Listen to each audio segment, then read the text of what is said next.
శనిగ్రహం సూర్యుడికి వ్యతిరేక దిశలో మధ్యాహ్నం 1:57 రాబోతుంది.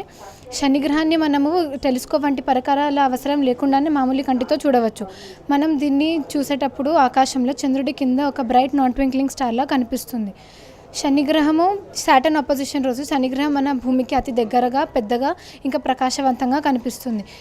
సూర్యుడి చుట్టూ తిరిగే క్రమంలో ఈ రెండు గ్రహాల మధ్యలో దూరం అత్యధికంగా 1658 మిలియన్ కిలోమీటర్ల వరకు ఉంటుంది.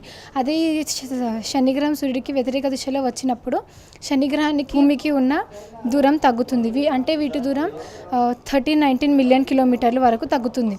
శనిగ్రహాన్ని మనం అర్ధరాత్రి మన తలపైన అంటే నడినెత్తున అంటే మన తలపైన చూడవచ్చు. సూర్యాస్తమం ముందు సూర్యోదయం ముందు శనిగ్రహాన్ని మనము తూర్పు పడమర దిశ మధ్యలో చూడవచ్చు.